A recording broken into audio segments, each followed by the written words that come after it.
안녕하십니까, 문희영입니다. 안녕하십니까, 김희섭입니다. 이사님도 자녀를 키우시느라 고생 많으시죠? 네, 저뿐만이 아니라 모든 부모가 그렇지 않을까요? 네. 그래도 말을 잘 듣는 편이라고 들었는데 어떠세요? 주위에서는 그렇게들 말씀하시는데 또 저는 또 저 나름대로 힘든 장이 있습니다. 네, 그렇습니다. 그래서 오늘은 자녀를 가르치고 교육하는 데 있어서 특별한 해답과 팁을 주실 분을 모셨다고 들었습니다. 네, 오늘은 한국가족회복연구원의 김경옥 원장님을 모시고 우리 아이를 응원할 수 있는 튼튼한 가정의 울타리를 어떻게 칠 수 있는지 그 이야기를 들어보도록 하겠습니다. 네, 얼른 모시고 들어보겠습니다. 안녕하세요. 저는 오늘 우리 사랑하는 자녀들을 어떻게 응원할 것인가를 생각해보고자 이 자리에 나온 김경옥 원장입니다.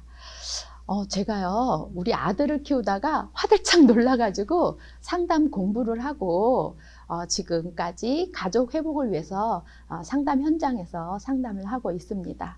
요즘 부모님들이 자녀들의 문제 때문에 너무 심각해지고 걱정이 많으신 것 같아서 오늘 그 얘기를 하려고 해요. 우리 아이들이 처음 태어났을 때는 정말 예쁘잖아요. 그런데 그 예쁜 아이들이 막 어디 가도 막 자랑하고 싶고 어디 가도 막 사람들한테 우리 애 이런 애예요, 우리 애 좀 봐주세요 하고 자랑하잖아요. 그런데 얘네들이 초등학교 가고 학교 다니기 시작하면서 부모들은 점점 더 걱정이 많아져요. 잔소리거리가 생기고 화낼 거리도 생기고. 도대체 이 아이들은 왜 이렇게 점점 부모님의 뜻과 멀어지는 걸까요? 그럼 부모님들의 걱정은 무엇일까요? 그러면 그 걱정과 자녀와의 그 문제를 어떻게 해결하면 좋을까요?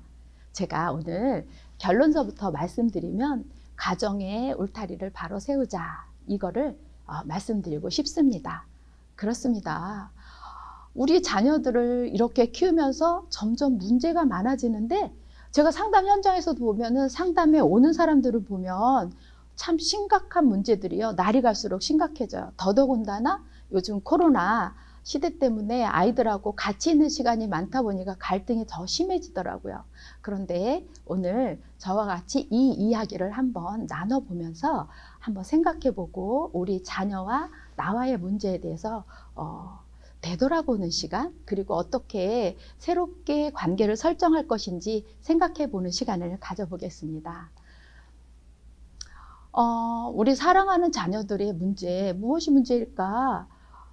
그런데요, 제가 요즘 엄마들을 보면요, 엄마들이 자녀를 양육하는 양육의 질이 굉장히 높아요. 제가 그 엄마들을 보면서 오히려 양육하는 걸 배워요. 이 엄마들의 정보력은요, 정말 탁월합니다. 특히 맘카페 아시죠? 맘카페에서 올라오는 그 정보는요, 타의 추종을 불허하고요. 그 정보력을 따라가자니 어머님들은 다 못 따라가요. 그 정보력뿐만이 아니라 옆집에서 아이를 키우는 모습, 저 집에서 아이를 키우는 모습, 그리고 저 아이가 크는 모습을 비교했을 때 내 아이한테 해줄 게 너무너무 많아요. 그러다 보니까 이 아이들은 지금 이렇게 있으면 안 될 것 같아서 엄마들 마음이 급합니다. 그리고 그 어렸을 때 그렇게 예쁘고 착했던 애들한테 이제 압력이 들어가기 시작해요. 아이 입장에서 생각해 볼까요? 아이는 아니 엄마가 항상 나를 예쁘다, 잘한다 했는데 어느 날부터는 이 엄마가 잔소리가 시작돼요. 그리고 압력이 시작이 돼요. 아니 이제 초등학교 운동장에서 막 뛰어놀고 왔는데 좋은 대학교 얘기를 해요. 도대체 이게 뭘까? 그러면서 아이들은 그래도 부모님이니까 엄마가 하는 말, 아빠가 하는 말이 옳겠지 하고 열심히 따라가 봐요. 그런데 한참 따라가다 보면 이게 도대체 누구를 위한 열심인가 하고 얘가 회의를 하게 됩니다. 지금 이 화면에 있는 이 아이 있잖아요. 엎드려 있는 이 아이. 오늘이요, 이 친구가요, 학교 운동장에서 열심히 축구를 하고요, 드디어 처음으로 골인을 하고 집에 온 날이 했어요. 그래서 엄마한테 집에 와서 엄마, 나 골인했어요 하려는 순간에 엄마는 아이를 딱 맞아들이면서 하는 말이 너 왜? 학원 시간 늦었잖아. 오늘 학원 시간 어떻게 하고 지금 뻘뻘 흘면서 어디서 놀다 오는 거야? 시작하는 거예요. 이 아이는 기분 좋게 엄마한테 자랑하러 오는 그 기쁜 마음이 순식간에 머리가 하얘져요. 그리고 이 상황이 어떤 상황인지 멍해집니다. 그리고 엄마는 계속해서 잔소리해요. 너 그래서 뭐가 되려 그래? 넌 그래서 어떻게 되려고 그래? 그리고 부모들은 걱정하기 시작해요. 이 아이가 도대체 왜 이러는 거야? 내가 이렇게 열심히 키우고 항상 이렇게 얘기를 했으면 얘가 잘 따라주던 애인데 한 번씩 이런단 말이야? 엄마들 너무 걱정을 하죠. 이 아이는 엄마는 날 이제 사랑하지 않나 봐. 나 미워하나 봐. 내가 싫은가 봐. 내가 잘못된 아이인가 봐. 내가 이렇게 좋아하는 거 하면은 안 되는 건가 봐. 내가 좋아하는 거는 잘못된 건가 봐 생각하기 시작하죠. 그러다가 우리 아이들이 사춘기 되면 이제 큰 문제가 시작이 됩니다. 사춘기 되었을 때 이 아이가 참다 한번 폭발을 해요. 그럼 엄마가 움찔해요. 아, 얘가 드디어 사춘기 시작된다? 근데 이 아이 입장에서 생각해 보세요.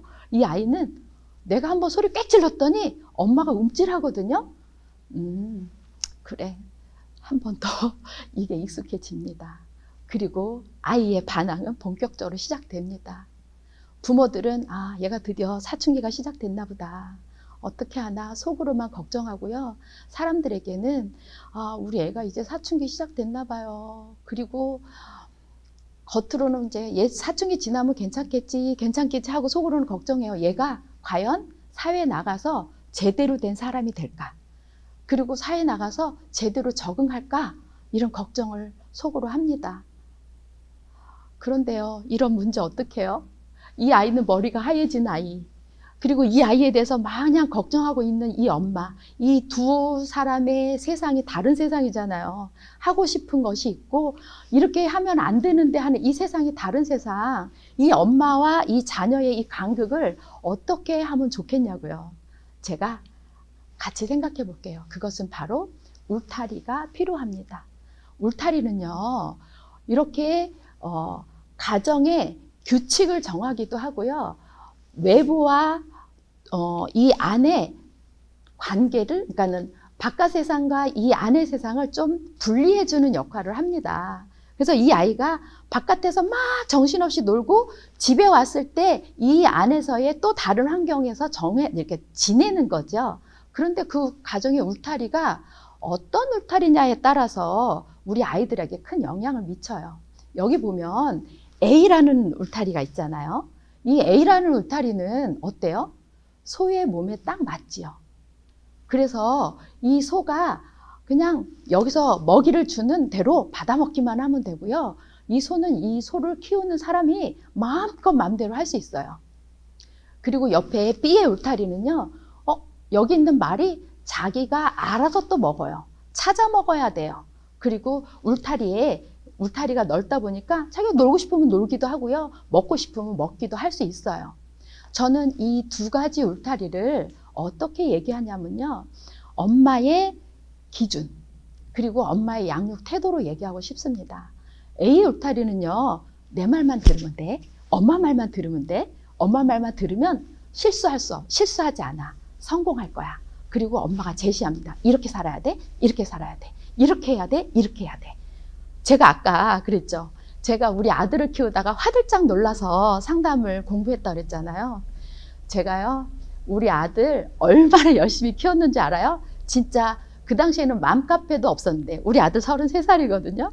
그 당시에 맘카페가 어딨어요. 그런 것도 없었는데 정말 열심히 아들을 키워서요. 초등학교 4학년짜리를, 아니 초등학교 4학년 아니고 얘가 4살서부터 6살서부터요. 제가 학원을 5군데 보냈어요.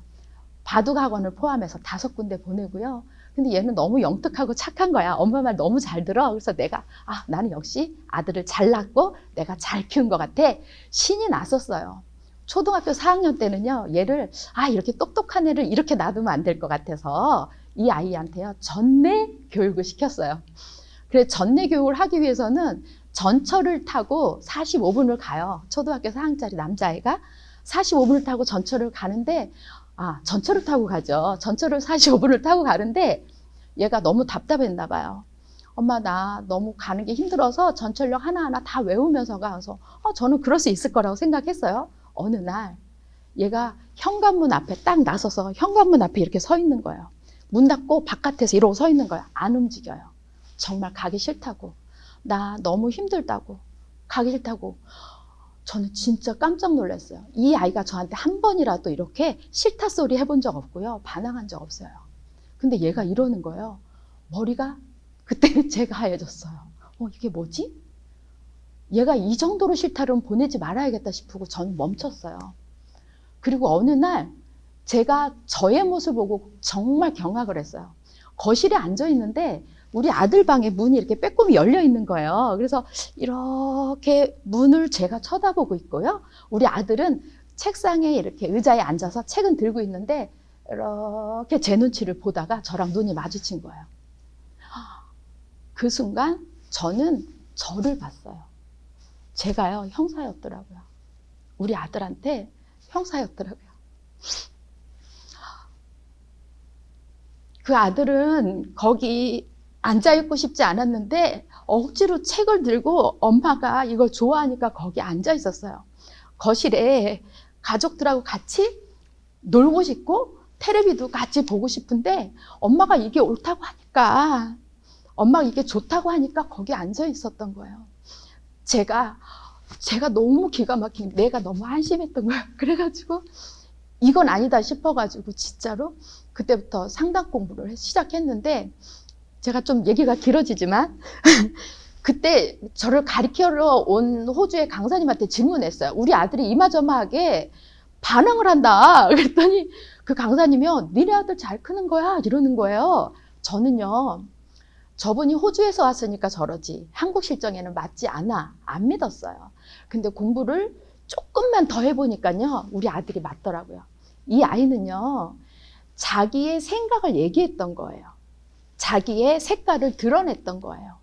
이 소 울타리에 있는 아이는요, 자기 색깔을 드러내면 힘들어요. 왜냐하면 엄마랑 부딪히니까. 그래서 색깔을 드러내지 않고 어느 날 조금 드러냈는데 제가 눈치 차려준 거예요. 다행히. 그래서 그 다음부터는 제가 그래, 네가 하고 싶은 거 해봐. 그러면서 제가 좀 뒤로 빠졌어요. 뒤로 물러났어요. 그랬더니 애가 잘 컸을까요? 중학교 2학년 때요.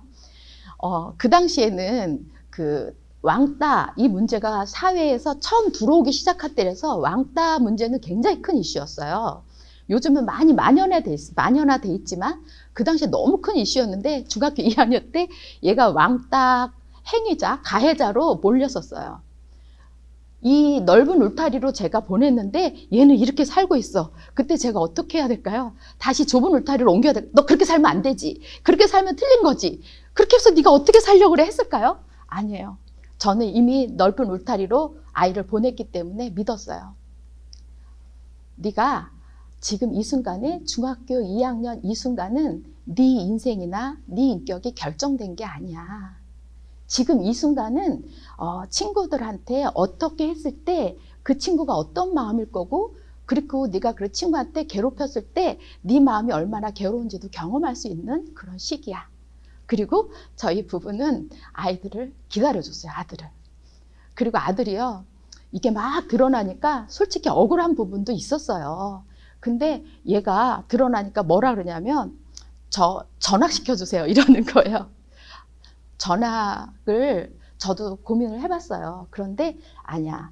지금 네가 이 문제를 터뜨렸으니까 이 문제를 네가 해결하고 이 문제를 넘어간 다음에 그 다음에 전학에 대해서 고민해보자 생각하고 이 아이가 다시 그 문제를 이겨나는 것을 한번 기다렸어요. 그렇습니다. 이렇게 울타리를 확장한다는 것은 부모의 기준과 부모의 방법을 포기하는 거예요.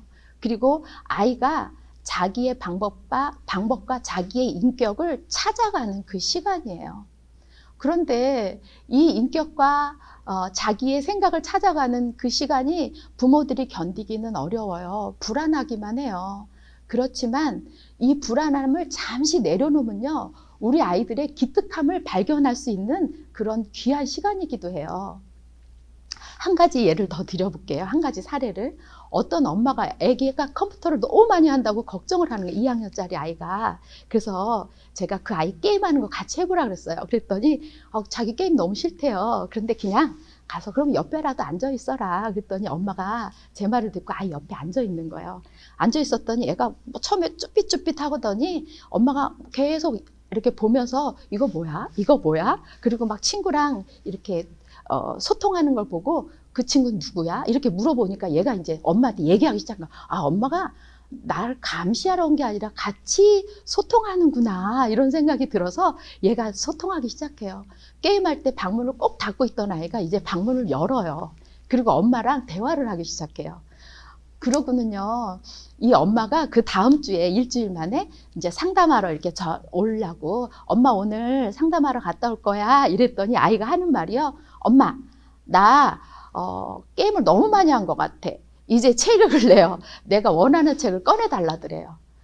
정말 우리 아이들은요, 자유를 주었을 때 자기 욕구를 마음껏 해소를 해요.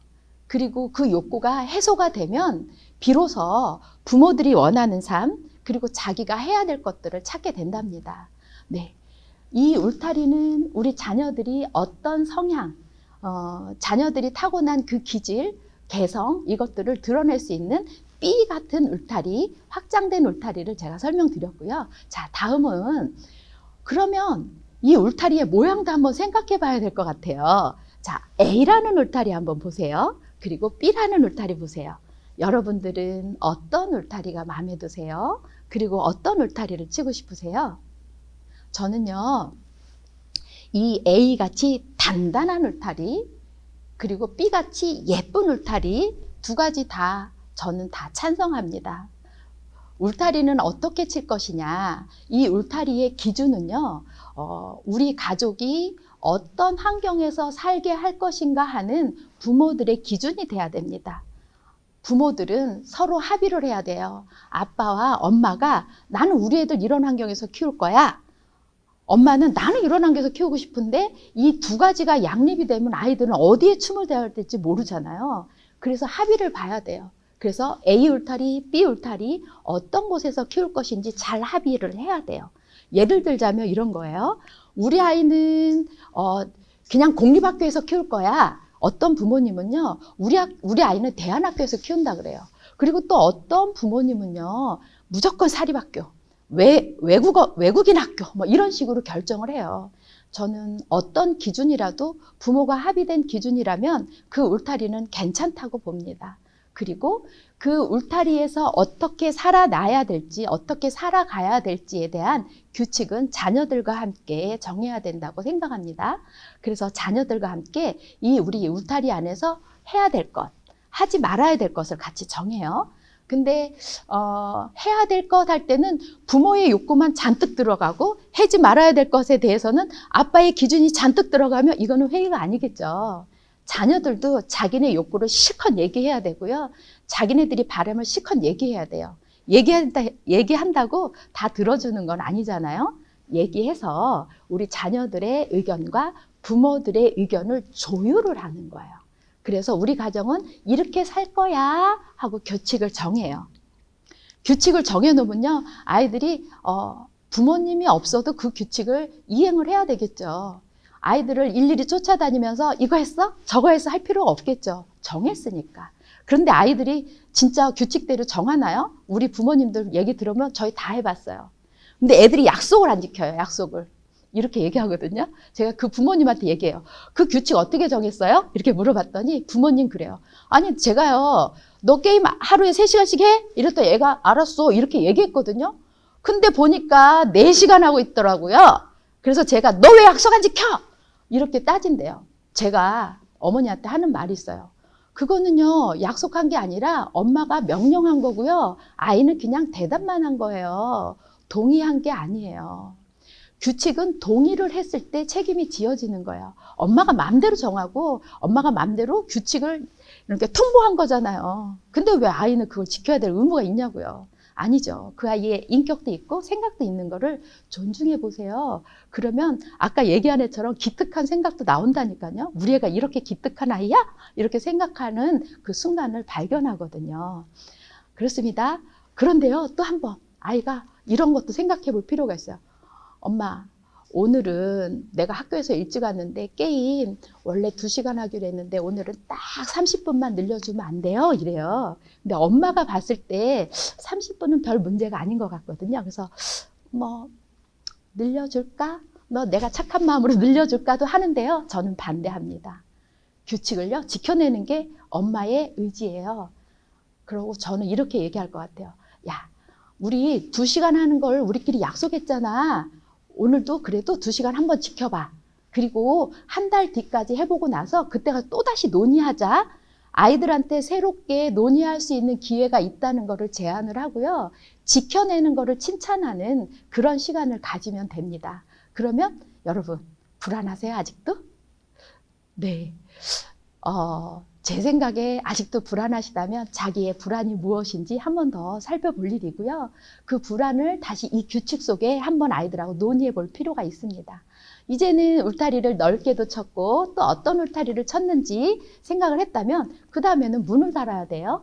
자, 울타리에 문이 없다면 이건 감옥이잖아요. 네, 울타리에 문을 단다는 것은 어떤 거냐면 외부 세계와 안의 세계를 분리했는데 그래도 통로가 생겨야죠. 우리 아이들이 외부 세계와 연결되는 거, 우리 가족이 외부 세계와 연결되는 거예요. 아까 그 울타리 안에서 정말 해야 되는 거 하나가 더 있다면요. 어떤 거냐면요. 울타리 안에서 안전하게 형제, 자매지간에 쿵탕쿵탕 해보는 거예요. 아웅다웅 해보는 거예요. 그게 어떤 일이냐면요. 쿵탕쿵탕 아웅다웅 하면서요. 동생이 형한테 도발도 해보고 그리고 형이 동생도 눌러도 보고 그리고 형이 동생을 제압도 해보고 동생한테 져보기도 해요. 형은 동생도 이겨보기도 하고 아니 동생은 형을 이겨보기도 하고 또 져보기도 해요. 이러면서 억울함도 배우고요. 그리고 또 좌절감도 맛보고요. 성공감도 맛보고 성취감도 맛봐요. 그런 것들을 안전하게 맛봐요. 가족 안에서 형제지간에 쿵쾅쿵쾅 할 때 부모들이 하지 말아야 될 것들이 있어요. 야, 시끄러워. 제발 좀 조용히 해. 제발 좀 싸우지 마. 이렇게 하거든요. 저는 좀 그것도 멈춰줬으면 좋겠어요. 부모들이 형제지간에, 남매간에, 자매간에 막 쿵쾅쿵쾅 할 때 좀 옆에서 지켜봐 주세요. 판사가 되지 마세요. 누가 잘못했어? 누가 잘못했어? 처음에 누가 시작했어? 너네 판사예요. 뭐라고? 네가 이렇게 했다고? 아니 그거면 그렇게 하면 안 되잖아. 형사잖아. 부모는 형사가 되지 말고요. 판사도 되지 마세요. 그냥 아이들이 어떻게 이거를 해결되는지 한번 보세요. 그리고 엄마는 뭘 봐야 되냐면요. 정말 위험한 상황으로 가지를 않나. 얘네들이 인격적으로 봤을 때 엄마가 도저히 참아주지 못하는 그 순간이 오는지 그걸 봐야 돼요. 도저히 참아주지 못하는 그 순간과 그리고 아까 아이가 엄마 30분만 하는 거요. 그건 울타리를 부수는 행위도 되고요. 울타리를 뛰어넘는 행위도 되거든요. 이 울타리를 지켜내는 거 엄마가 하는 거예요. 그래서 위급한 상황이 아니라면 버텨주는 거예요. 어머니가. 그리고 이 아이는 안전하게 도발을 해봤더니 나이가 많은 사람한테는 그렇게 봐서 내가 득이 될 거 하나도 없어. 그리고 내 동생을 제압을 해봤더니 어린 동생 제압해봤자 내가 괜히 좀 찝찝해. 동생 잘 돌보는 게 부모님한테도 칭찬받고 나도 괜히 뿌듯해. 그러면서 서열, 위계 이런 걸 배웁니다. 그리고 힘의 원리도 배워요. 그리고 중요한 거 하나 더 있어요. 형제지간에 동맹을 맺어요. 그리고 엄마 아빠한테 얻어내요. 형한테 나 내일 친구하고 이거 약속했는데 내일 내가 학원을 못 가거든. 엄마한테 얘기 좀 잘해주라. 그러면요, 형, 너 나한테 뭐 줄 건데? 내가 저번에 형한테 이렇게 해줬잖아. 이러면서 형제지간에 동맹을 맺어요. 그래서 얘기해줘요. 엄마, 있잖아, 제가 내일 친구 만나는데 내가 봐도 저 중요한 것 같아. 내일 하루만 학원 빼주세요. 그러면 엄마가 또 형이 그렇게 얘기해주는데 또 봐주거든요. 이 형제간에 동맹을 맺어서 부모님한테 자기의 그 욕구를 관철시키는 거 굉장히 중요한 경험입니다. 어른한테 어떻게 관철시키는지 그리고 같은 또래들 간에 어떻게 협력을 하는지 이런 것들 이 안전한 울타리 안에서 해야 될 노릇이에요. 그리고 문을 나설 때는요. 이 훈련한 모든 것을 가지고 나가는 거예요. 내가 학교에 가서 친구들하고 놀 때 요렇게 하면 저 친구가 기분이 나쁠 거야. 요렇게 하면 친구들이 나를 막 따를 거야. 선생님한테는 아마 내가 선생님한테는 이렇게 공손하게 하면 좋아할 거야. 이런 걸 다 배우는 거예요. 울타리 안에서. 울타리 안에서 작은 사회를 경험한 아이들이 이 울타리 밖에 나가면서 당당해집니다. 그리고 이 문을 나갈 때 엄마들이 해야 될 것이 있어요. 잘 갔다 와 하는 거예요. 이 울타리 안에서 잘 훈련한 우리 아이를 우리 가정의 대표 선수로 파송하는 문이에요. 축복하면서 파송하세요. 축복한다 우리 아이 잘 갔다 와라 내 아들. 그러면서 이 아이는 가서 행동하는 거예요. 가서 그냥 자기가 집에서 했던 대로 행동하면 그것이 우리 가정의 얼굴이 되는 거예요. 와, 쟤는 집에서 어떻게 배웠는데 저렇게 당당하니? 쟤는 어떻게 저렇게 공손하니? 어떻게 저렇게 친구들하고도 잘 놀아? 이렇게 배우는 거예요. 그리고 이 문에 울타리에서 저 문을 들어오는 아이한테는요. 잘 갔다 왔어? 엄마가 기다렸어. 이렇게 하면서 환영을 해주는 거예요. 이 아이는 들어오면서 내가 아까 꼬리를 하나 시켰는데 엄마한테 꼴 자랑해야지 하는 순간에 엄마가 오늘 학교에서 재밌는 일 있었어? 해주는 그곳이 문이에요. 엄마 나 꼬리 내서 잘했다 잘했다. 엄마 나 오늘도 꼬리 못했어. 괜찮아 내일 또 하면 되지. 뭐 다 꼬리 나냐 수비도 있고 너 어시스트도 했을 텐데 이러시는 거예요. 그리고 이 문의 역할이 그렇게 아이들이 나갈 때 축복해주고 들어올 때 환영해주는 건데 엄마가 혹시 아이들 오는 시간에 집에 없으면 어떡하죠? 저라면 그냥 그 시간에 통화해 줄 것 같아요. 잘 갔다 왔니? 오늘 별일 없었니? 엄마가 집에 없어져서 미안해. 이렇게 얘기해 주면서 아이가 가정에 들어올 때 우리 가정에서 내가 환영받는다는 느낌을 받는 문이 됐으면 좋겠습니다. 그리고 학교에서 막 열심히 하다가 너무 힘들어도 나 집에 가서 쉴 수 있어 하는 마음이 들었으면 좋겠고요. 그리고 친구들하고 막 싸우다가 나 집에 가서 엄마한테 다 잃을 거야. 형한테도 잃을 거야. 이렇게 하는 가정이 됐으면 좋겠습니다. 그리고 선생님 너무 힘들게 해 하는 것도 엄마한테 잃을 거야 하면서 힘든 시간을 버텨낼 수 있는 아이들이 되는 그런 가정이 됐으면 좋겠습니다. 그리고 문의 역할이 하나 더 있는데 외부 세계에 사회의 자원과 정보가 들어왔다 나갔다 하는 거예요. 사회의 정보가 들어왔다 나갔다 한다는 건 어떤 의미냐면 사회의 변화에 좀 유연하게 반응하는 거예요. 이 울타리가. 그래서 이 울타리로 말미암아서 그러니까 말하자면 이런 거예요. 코로나 때문에 아이들이 조금 밖에 나가는 게 그러면 울타리를 좁혀야 되죠. 봄 되면 활짝 열어야 될 듯이 아이들한테 열어야 되죠. 이 문의 역할이 그렇습니다. 여러분 이제 울타리를 안전하고 튼튼하게 그리고 이 문도 행복하고 따뜻하게 달았다면 여러분들은 이제 아이들하고 잘 지낼 준비가 된 겁니다. 오늘 제가 한 얘기 한번 정리해 보겠습니다. 가정의 울타리를 바로 세워주세요. 그리고 가정의 원칙을 세울 때는 자녀들과 같이 합의를 하세요. 그 합의할 때는 자녀의 인격을 바라보세요. 그리고 우리 아이들이 나가고 들어올 때 축복하고 환영해 주세요. 저는 이것이 어렵지 않을 것 같아요. 여러분들이 어떻게 생각하면 안 해본 거라서 어려울 것 같은데요. 어렵지 않아요. 만약에 이럼에도 내가 어렵다고 생각하시는 분은요, 자기 불안이 높은 걸 한번 생각해 보시고, 이 불안은 저 같은 상담사들하고 한번 논의를 해 보시고요. 이 불안이 내가 아랫배에 힘을 딱 주고 내가 인내할 수 있을 것 같고, 이 불안을 딱 참고 아이들을 맞춰줄 수 있을 것 같으면요, 여러분, 자기 자신을 칭찬하세요. 당신은 이미 아이들한테 좋은 엄마로 지내고 계신다는 증표가 됩니다. 그리고 마지막 제가 팁 한 가지를 드리면요. 저의 마스터키를 여러분에게 소개하려고 합니다. 저 단단한 울타리의 문을 열고 닫을 수 있는 마스터키, 우리 아이들이 행복하게 오갈 수 있는 마스터키는요. 괜찮아, 그리고 잘했어입니다. 아이들이 어떤 호소를 할 때, 힘든 걸 호소를 할 때 괜찮아. 엄마 나 오늘 시험 문제 하나 틀려서 잘했어. 네가 노력한 거 잘한 거야. 괜찮아, 괜찮아. 엄마 나 오늘 친구랑 싸웠어. 괜찮아. 다음에 사이좋게 지내면 되잖아. 괜찮아. 엄마한테 얘기해 준 거 잘했어. 이 마스터키를 잘 활용해서 여러분도 정말 단단한 울타리, 행복한 울타리, 안전한 울타리로 세워가셔서 아이들하고 좋은 관계로 성공하는 가정 세우시기를 바라면서 이만 마치겠습니다. 감사합니다. 오늘 강의 너무 감명 깊게 잘 들었습니다. 네, 예. 원장님 저 울었잖아요. 아니, 준비를 어느 때보다 또 많이 하신 것 같습니다. 강연에 대한 준비를, 그죠? 네. 글쎄요, 모르겠네.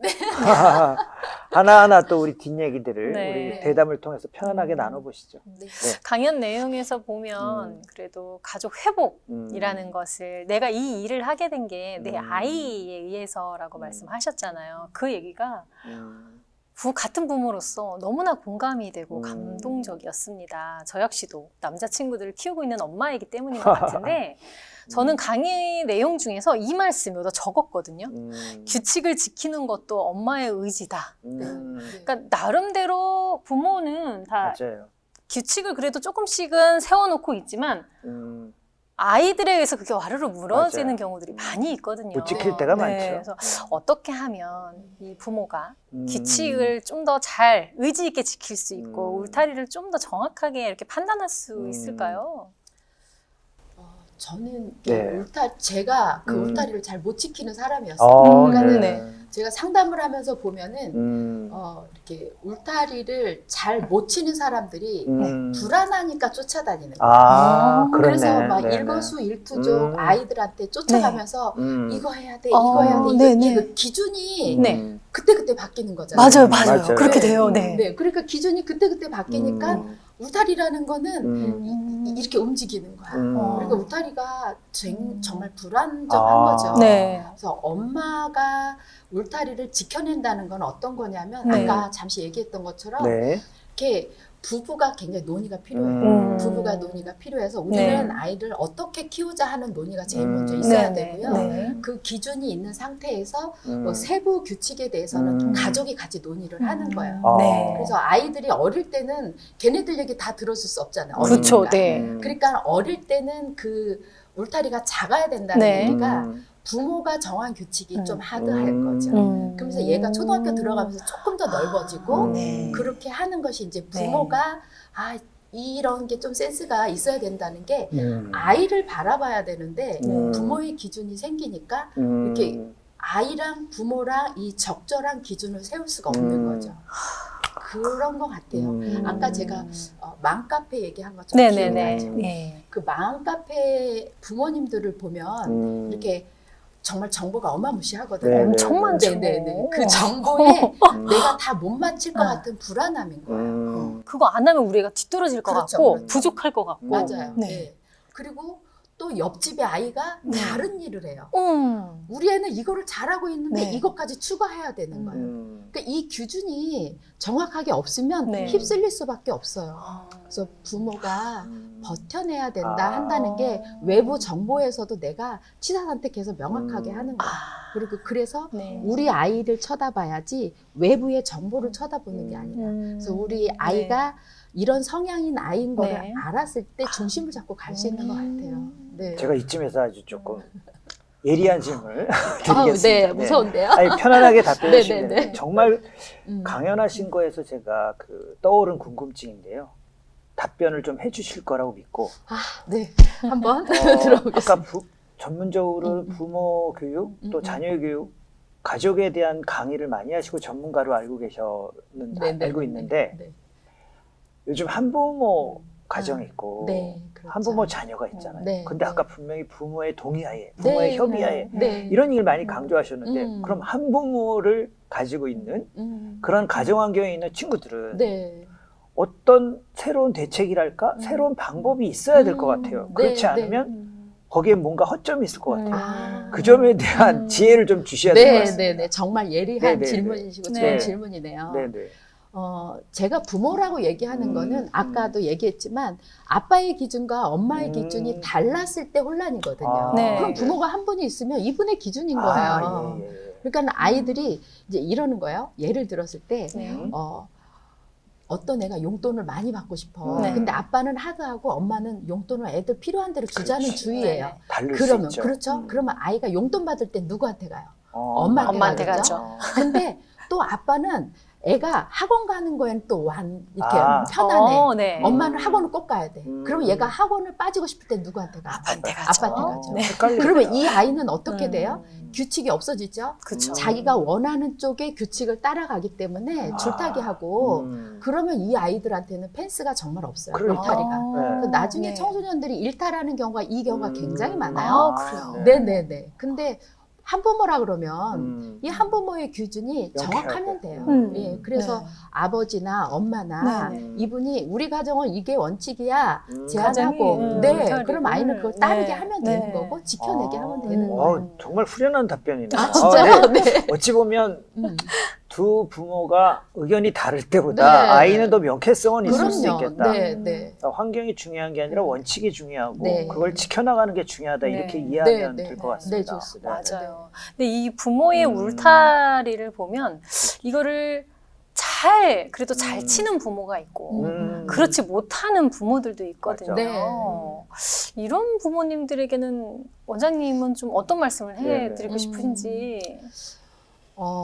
아까도 얘기했지만 아이한테 밀착해서 통제하고 조종하는 분들이 네. 규칙을 세우는 걸 어려워해요. 네. 이런 분들한테는 저는 그런 생각을 해요. 당신의 불안이 무엇인지 먼저 살피자. 그리고 또 하나, 네, 또 하나, 그러니까 불안 먼저 얘기하면 불안이 뭔지 살핀다는 거는 내가 얘를 이렇게 통제를 네. 막 이렇게 뭐랄까 했을 조정하고 때, 네. 조정하는 거에 대해서는 무엇이 불안하지? 이거 먼저 살펴서 아 얘가 지금 뭐 학원을 안 가서 그러나 아니면은 얘가 사회 나가서 우리가 사실은 부모들의 목표가 아이들의 사회 나가서 안전하게 정착하는 거잖아요. 그쵸. 잘 근데 사는 거. 이 길게 보지 않고 요 앞에서 얘가 오늘 학원 시간 늦나?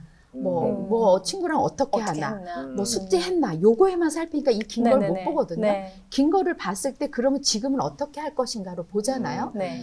그러면은 내 불안이 지금 요 작은 거에 머물러 있는지 긴 거에 머물러 있는지 먼저 살피는 네. 거예요. 그러면 아 얘가 사회의 일원이 되기 위해서는 자기의 주체성이 필요하다 할 때 주체성을 키우는 거에 엄마가 포커스 맞출 수 있겠죠. 네.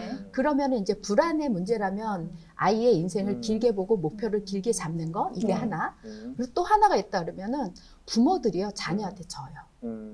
아이가 도발할 때. 그러니까 말하자면 아까 얘기했듯이 엄마 30분만 이러면 내가 생각해도 30분은 괜찮은 것 같아요. 맞아. 그럼 또 그럴 때도 있어야지 싶어요. 그러니까. 네. 네네. 근데 규칙을 정할 때요. 그럴 때도 있어야지 될 만한 여력을 또 만들어줘도 돼요. 그러니까 오늘 규칙을 뭐 일주일간 규칙을 잘 정했을 때는 네. 상을 주는데 네. 이 상을 네가 어떻게 사용할 건지는 네가 정하면 돼. 아, 이렇게 하면 네네. 되거든요. 그럼 좀 융통성이 있잖아요. 아, 그러네요. 네, 네, 네. 네. 그런데 아이한테 진다는 거는 무슨 말이냐면은 아까 청소년 얘기하면서 네. 소리 한번 꽥 질렀더니 네.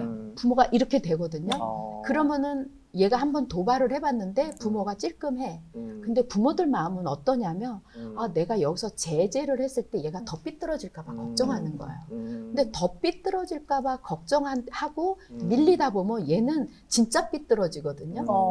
그게 무슨 말이냐면 얘가 엄마가 여기서 제재를 했을 때 더 삐뚤어질까 봐 걱정한다는 건 우리 아이 못 믿는 거예요. 결국은 우리 아이의 그런 성향, 네. 얘가 어느 정도 자기가 하고 싶은 거 하고 네. 돌아올 것이라고 믿어주지 못하는 저는 그거라고 생각을 해요. 네.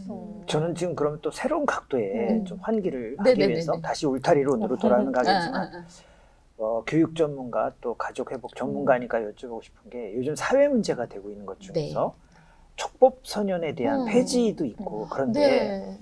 저는 사실 어느 쪽 편에 아직 선언을 하고 손을 들은 건 아닌데 네. 정말 궁금한 게 우리 전문가님 입장에서는 원장님 입장에서는 폐지가 맞는지 유지가 맞는지 그 생각을 좀 듣고 싶어졌어요. 솔직히 네네. 제가 이 강연을 준비한 게 그것 때문에 아, 그러세요? 네네. 네. 제가 아동 보호 전문기관에서 아동 학대 가해 그러니까 행위자들 부모님들을 네. 주로 상담을 해요. 그러시구나. 그러니까 내가 만나는 아이들은 우리가 일반인들이 생각하기 어려운 굉장히 극한의 도발하는 친구. 뭐 부모님이 아이가 두려워서요 베개 밑에 칼을 품고 잔다 그러면 이해가 되겠어요? 쉽게 이해가 안 되죠. 안 되죠. 네.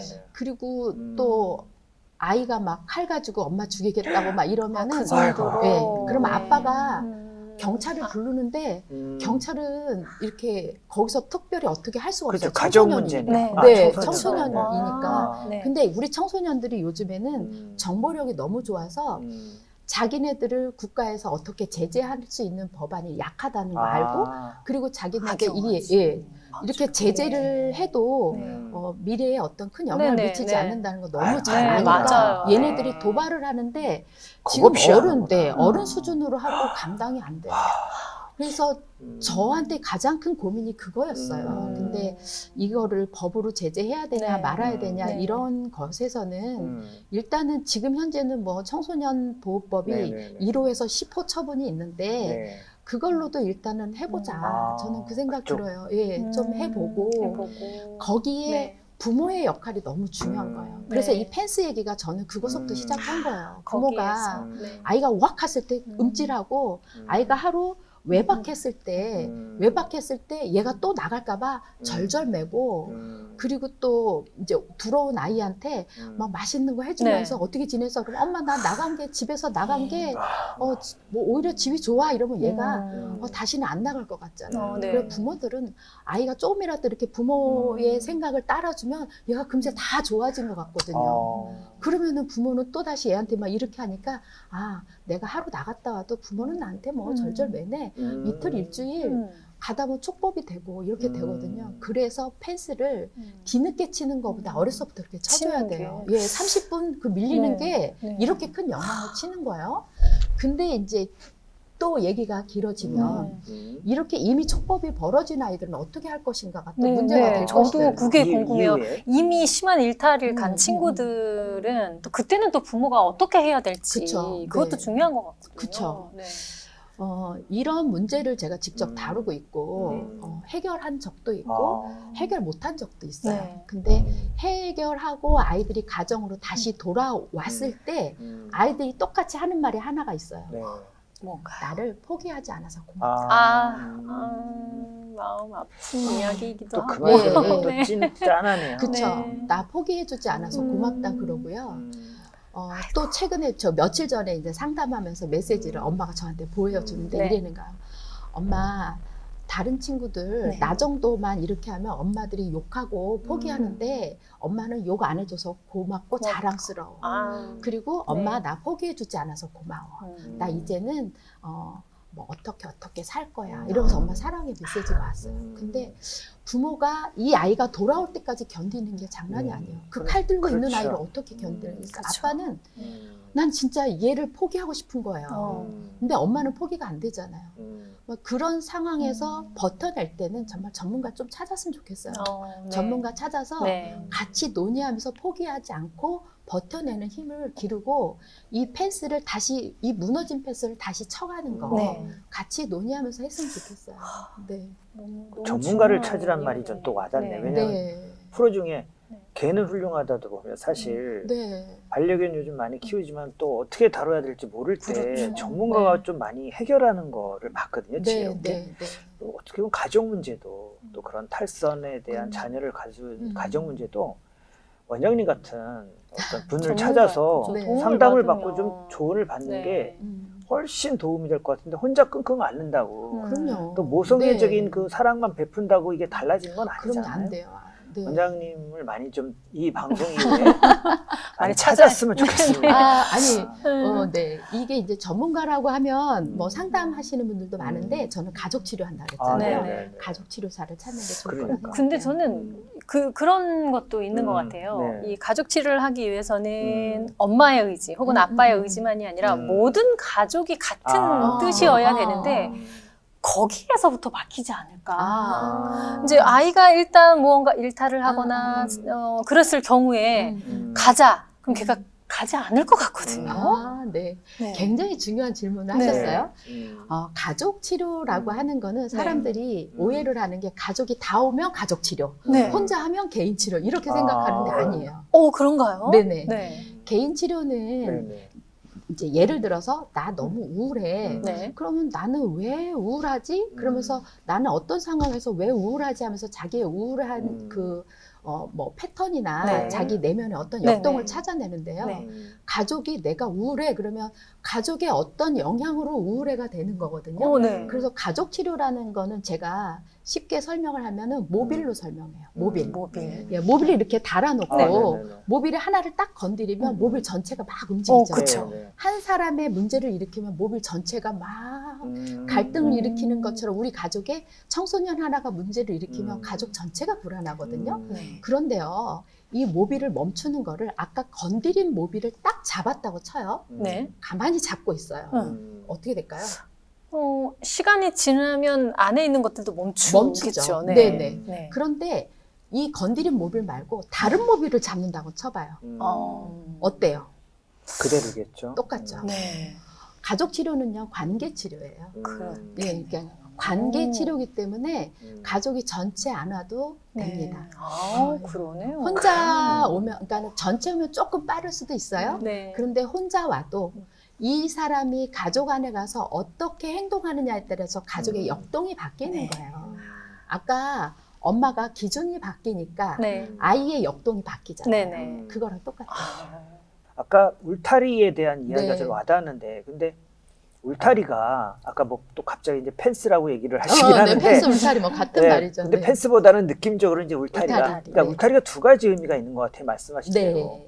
제가 울타리라는 용어를 들었을 때 느꼈던 건 따뜻한 포근함인데, 아, 또 까딱 잘못하면 어떤 가둔다는 느낌도 아, 있는 가둔. 거예요. 그러니까 이중적 네. 용어가 그렇죠. 있는데, 그래서 네. 이 울타리를 특히 그런 기준과 원칙을 세웠다면 자녀들한테 정확하게 설명하는 일도 되게 중요할 것 같거든요. 네, 왜냐하면 네, 저도 이제 어린 자녀가 있는데 이 친구가 계속 이제 그 자아가 발달할수록 되게 논리적이고 조리 있게 말을 하는 거예요. 네. 근데 내가 어렸을 때, 그 친구가 어렸을 때 어떻게 보면 쉽게 했던 말이나 행동을 다 기억하고 있는 거예요. 네. 아니 그때는 이렇게 말하고 왜 지금 이렇게 말하느냐. 아. 그럴 때 제가 깜짝깜짝 놀랄 때가 있어서 음. 아 그러면은 어떻게 보면 가장 중요한 게 원장님이 강조하듯이 단순히 어떤 시기가 아니라 꾸준히 뭔가 나의 마음이랄까 원칙이랄까 이런 것들을 대화를 하는 게 되게 좋겠구나. 그게 결국 그 친구가 원칙 있는 부모라고 생각하는 기준이 되지 않을까 싶어서 네. 원장님한테 어쨌든 그 울타리론을 네. 포근함 쪽으로, 그러니까 아. 막 가둔다는 게 아니라 네. 난 포근한 네. 기준에서 시작됐다는 거를 네. 상담 오시는 분들한테도 잘 설명해 주셨으면 아. 하는 바람이 있어서 네, 잠깐 끼어들었고 네, 우리 이성님 궁금하신 거. 네. 아니 근데 이 울타리를 치는 뭐 다 그런 것 같아요. 가족마다 모든 가정마다 그렇죠. 룰이라고 하는 거, 네. 우리 가정의 분위기 맞아요. 이런 게 어떻게 보면 하나의 작은 울타리라고 표현해도 되지 않을까 네. 싶은데 음, 예전의 가족에서의 울타리와 또 지금 20년대에 들어오면서의 네, 네, 울타리는 네. 또 확실히 다를 것 문화가 같아요. 다를 수 또 있죠. 더군다나 요즘 MZ세대 분들도 맞아. 계시고 상담 치료를 하시면서 가족 상담을 하시다 보면 어떻게 좀 많이 바뀌었나요? 어떤 시류라고 네. 그래야 되나 분위기가. 네. 제가 음. 상담을 하면서 네, 네. 이렇게 굉장히 인상 깊었던 네. 시대의 변화를 느껴본 적이 있어요. 단어인데 두 가지 단어인데 네, 네. 어느 날 한 십몇 년 된 것 같아요. 독박육아라는 얘기가 나와요. 독박육아. 독박육아. 지금 흔하게 혼자, 네, 네, 많이 네. 쓰는 말이죠. 네, 네. 독박육아라는 얘기를 어떻게 생각하세요? 독박육아. 혼자서 모든 걸 책임지고 아, 해결해야 된다. 그리고 네. 외벌이라는 얘기가 나온 거예요. 네. 그러면은 이것이 과거에는요. 외벌이라는 얘기가 아니라 맞벌이라는 얘기가 더 있었어요. 그렇죠. 맞벌이가 더 많이 예, 예. 맞벌이. 용어죠. 그럼 맞벌이라는 용어가 있다 그러면은 네. 맞벌이 하는 사람이 특별한 사람이고요. 네. 혼자 버는 사람은 당연한 거였어요. 그런데 그런데 그렇죠. 네, 네. 그러네요. 그런데 지금은 외벌이가 특별한 사람이고 맞벌이가 당연하니까 외벌이라는 그러셨으니까. 단어가 나온 아, 거고 그렇죠. 독박육아도 마찬가지예요. 전에는 뭐 독박육아라는 단어라는 게 없었는데 아이를 혼자 키우기 어렵다는 단어잖아요. 네. 그렇죠. 네네. 네. 그렇게 시대의 변화예요. 그것처럼 아까 이제 문을 설명하면서 사회의 변화랑 정보랑 이런 거에 우리가 좀 펜스를 넓히고 좁힐 필요가 있다고 하는데 우리 아이들이 지금 MZ세대라서 얘네들이 관심을 갖는 것들을 저희는 모르는 경우가 너무 많아요. 그렇죠. 그래서 엄마들이 불안한 거예요. 그래서 불안한 거예요. 맞아요. 네. 그러니 이 엄마들이 외부 정보에 대해서 다 배워야 된다? 이거는 불가능하잖아요. 한계가 있죠. 네. 그렇죠. 그래서 우리는 이 펜스를, 그러니까 울타리. 울타리 너무 좋습니다. 네네네. 울타리를 칠 때 자녀들의 이야기를 들어야 돼요. 자녀들의 이야기를 들어서 얘 의견이 어떤 것인지 듣고 이것에 대해서 우리가 수용하는 연습도 해야 돼요. 우리는 그 정보 다 알 수도 없고 얘네들의 세계를 다 알 수 없어요. 잘 생각해 보세요. 우리가 아이들한테 기준을 제시하는 것들을 보면 우리가 자랄 때 아니면 지금 이 시대에 좋은 것들을 하기 위해서는 이렇게 커야 되는 거거든요. 그죠? 맞아요. 우리가 이렇게 해야 이렇게 크는 거잖아요. 그런데 우리가 자란 시대를 보면 내가 얘기할 때 내가 자랄 때는 하면서 옛날에는 이러거든요. 라떼는 그러니까 라떼는인데 시간적으로 보면 옛날에는 그렇죠. 이렇게 얘기해요. 네. 그러면 옛날에 살아서 지금 산 거예요. 그럼 우리 아이를 보세요. 우리 아이는 지금이 얘가 나중에 우리만큼 컸을 때가 지금이 얘네한테는 그렇죠. 옛날이죠. 옛날이에요. 네. 그럼 우리는 얘들한테 이 고려 때 쪽 얘기를 할 수는 없는 거예요. 그러니까 얘네들의 현실에 대해서 우리가 그냥 귀 기울여 듣고 그러니 한번 네가 한번 해봐. 도움이 되는 게 뭔지 보고 그리고 우리 부모는 얘가 하는 데 있어서 내가 저 정도는 수용 가능한지에 대해서 자꾸 스스로 점검해야 돼요. 저 정도는 가능한가. 친구들이랑 이제 뭐 인터넷으로 무슨 우리는 상상도 못한 어떤 동호회를 만들어서 이름도 저는 기억 못해요. 그 동호회를 만들어서 자기네끼리 부스 차려서 뭘 한대요. 근데 그 이름을 들었는데도 저는 기억을 못해요. 근데 부모는 이게 뭔지도 몰라요. 근데 인터넷상에서 만난 아이들과 뭐 어떻게 해서 부스를 차려서 무슨 행사를 한대 이거를 동의할 건가 말 것인가 이거 정말 어렵잖아요. 어떻게 하실 건가요? 아니, 그 원장님 말씀 듣다 보니까 진짜 우리가 흔히 말하는 MZ세대를 얘기는 많이 하는데 뭐 정치, 사회, 경제 실제로 그 부분을 정말 심도 있게 이해하고 알려는 노력을 또 얼마나 했는지는 정말 저는 또 반문이 되네요. 그런 측면에서 하나 궁금한 게 그러면 소위 말하면 요즘 코로나 시대에서 우리 청소년들만 기준해도요 학교도 많이 못 가고 어쨌든 학교라는 문화를 대부분 좋아한다고 인정했을 때 뭐 온라인 수업으로 대체하고 또 어느 날은 오랬다 오지 말랬다 그리고 요즘 이제 선거 때도 많이 들으셨겠지만 MZ세대들이 유감이 많으니까 하나의 집단이 된 거예요. 근데 이 친구들의 또 얘기를 들어보면 우리 기성세대를 되게 불신하거든요. 그러니까 제가 아는 분은 이제 심리 치료를 좀 하는 분인데 비슷한 영역이라고 보고 여쭤보고 싶은 건 너무 많아졌대요. 사회 상담이 의외로. 그런 친구들이 굉장히 많은 거예요. 우리 부모님한테는 말을 못해도 친구들이나 전문가한테는 또 얘기를 하나 봐요. 그러니까 너무 지금 속상하고 억울하다는 거죠. 이 친구들은. 모든 게. 왜 우리한테 코로나가 오고 왜 학교도 못 나가게 하고 취업은 안 되고 이게 뭐냐. 그리고 뭐 자연환경은 자꾸 깨진다고 하고 그럼 당신네들만 잘 살고 잘 먹고 우리는 이제 뭐냐 피해에 대한 의식이 크다고 하더라고요. 그러면 이제 그 친구들을 위한 심리 치료적인 이야기랄까 뭐 위로라도 좋고요. 뭔가 조금 덕담을 한번 좀 듣고 싶습니다. 위로의 말이라도. 저는 이럴 때 하는 말은 하나밖에 없어요. 사는 게 힘든 거야. 사는 거는 힘든 거야. 그리고 사는 게 우리가 행복을 추구는 하지만 네네. 사는 게 힘든 거야 밖에 할 말 없어요. 아. 이 힘든 거를 우리가 어떻게 살아갈 거고 그 힘든 삶에 대해서 힘든 것만 보지 말고 아. 나를 즐겁게 했던 것들에 음. 대해서 추구하면서 힘든 거는 감수하고 사는 거야. 아. 우리가 아까 울타리에 규칙을 감수하고 살듯이 삶의 힘든 것들도 감수하고 사는 거야. 이게 환경이잖아요. 환경. 그러니까 환경에 우리가 무조건 막 이거 왜 이래 하고 살면은 우울밖에 안 와요. 더 힘들다. 네네, 스트레스밖에 안 오고 그 환경을 수용하고 받아들이는 수밖에 없어요. 그럼 어떻게 내가 이 시기에 태어났는데 그렇죠. 어떻게 할 수 없어요. 우리 어른들이 좀 더 안아주는 방법은 어떨까요? 아. 어찌 됐다 뭔가. 그건 네, 네. 그거는 당연히 왜냐면 너무 이 친구들이 힘들어하니까 당연한 것 같고. 마지막 근데 질문은 저는- 우리 이섭님이 왜냐면 이거 보내드려야 될 시간이 벌써 와가지고 그렇게 이 건가요? 시간 가는 줄 모르고 듣다 보니까 네. 마지막 질문을 전 또 좀 궁금한 거 막 있어가지고 그렇습니다. 그럼 여쭤보려고 서면으로? 했는데 서면으로 네, 서면으로 제가 메일로 드리도록 하겠습니다. 네, 지금 상담 가족 치료 상담가로서 네, 많은 네. 활동을 하고 계신데요. 앞으로 상담가로서 또 다른 가족들에게 어떠한 영향력을 주고 싶은지 선한 영향력. 앞으로의 계획이나 구상 계획. 구상 있으시면 한번 말씀 부탁드릴게요. 네. 네. 사실은 제가 이렇게 강연 잘 못해요. 강의를 뭐 잘 잘하시던데. 아, 그래요? 감사합니다. 네.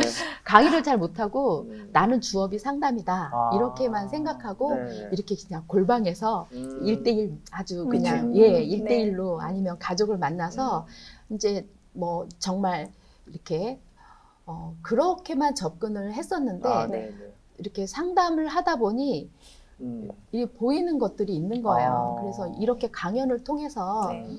요거 하나만 알면 좀 편하지 않을까요? 하는 것들을 알려주고 싶은 아. 생각이 들더라고요. 네. 그래서 지금은 뭐 제 주변의 사람들에게 뭐 부부 생활에 대해서 같이 이렇게 어떻게 좀 효과적으로 하면 좋을까 하는 것들을 같이 팀으로 하기도 하고 하는데 저는 아마 앞으로도 계속 공부를 하면서 좀 치료. 더 심도 있는 공부를 하면서 네. 상담을 하면서 네. 이렇게 가끔 하고 싶은 말 있으면 이런 데 나와서 네. 말하고 이럴 것 같아요. 저는 네. 개인적으로 바람은 네. 상담도 자주 하시고 음. 또 많은 그런 분들한테 위로와 치료라고 하셨지만 치유도 좀 주셨으면 좋겠고 네, 네, 네. 이런 자리에서 우리 강연을 통해서 네. 우리 보는 또 음. 시청자분들이 많이 계시니까 조금 더 넓은 이야기 꼭 들어야 될 이야기는 또 강연 때도 해주시면 너무 감사하겠습니다. 아, 네, 네. 오늘 너무 이렇게 고맙습니다. 네, 이런 네. 이야기들을 많이 해주십시오. 네, 네. 네. 감사합니다. 오늘 함께 해주셔서 너무나 네. 감사합니다. 네, 네, 감사합니다. 네. 네. 네, 오늘은 한국가족회복연구원의 김경옥 원장님과 함께 했습니다. 저희는 다음 시간에 다시 뵙겠습니다. 감사합니다. 감사합니다.